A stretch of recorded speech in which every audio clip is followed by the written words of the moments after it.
May nakaamba na namang pagtaas sa singil sa kuryente ngayong buwan, pati ang Manila Water at Maynilad humihingi na rin ng dagdag singil. May report si Bernadette Reyes. Sanay raw mag-budget si Joy Papin sa mga utility bills buwan-buwan. Pero dahil sa nakaambang dagdag singil sa kuryente ngayong buwan, kailangan na naman niyang dumiskarte sa pagtitipid. Patay na lang yung ilaw pag morning, syempre maliwanag pa. Tapos yung ref, pag gabi, pinapatay din namin. 22 centavos per kilowatt-hour ang dagdag singil sa kuryente ngayong buwan dahil daw sa pagtaas ng generation charge, transmission charge at taxes. Tumaas daw ang bili ng Meralco ng kuryente sa Wholesale Electricity Spot Market o WESM, lalo na noong May 8 na maganap ang malawakang brownout. Nung napilitan ng Meralco na mag-depend ng mas maraming kuryente mula sa spot market, yun nakakontribute sa pagtaas ng presyo ng generation charge ngayong buwan. Tumaas din ang kuryente sa independent power producers dahil tumaas ang presyo ng langis na ginagamit nila para paganahin ng planta.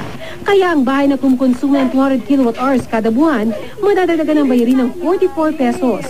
66 pesos naman kung 300 kilowatt-hours at 88 pesos kung 400 kilowatt-hours kada buwan.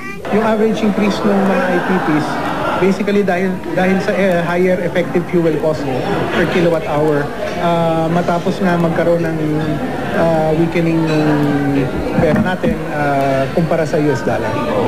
Bukod sa dagdag singil sa kuryente, meron rin nakaambang dagdag singil sa tubig.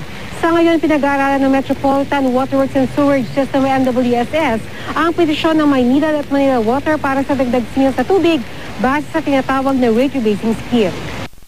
Ang Manila Water, humihiling ng halos 6 na pisong dagdag singil per cubic meter. Mahigit 8 piso naman per cubic meter ang petisyon ng Maynilad. Sa kasalukuyan, nasa 33 pesos and 97 centavos ang per cubic meter na singil ng Maynilad. 28 pesos and 29 centavos per cubic meter naman ang singil ng Manila Water. Hindi pa kasama dyan ang iba pang billing charges. Pero nilinaw ng MWSS, dadaan pa sa public consultation na magsisimula bukas ang rate hike petition. Ang adjustment pwede ring downward yan, baliktad.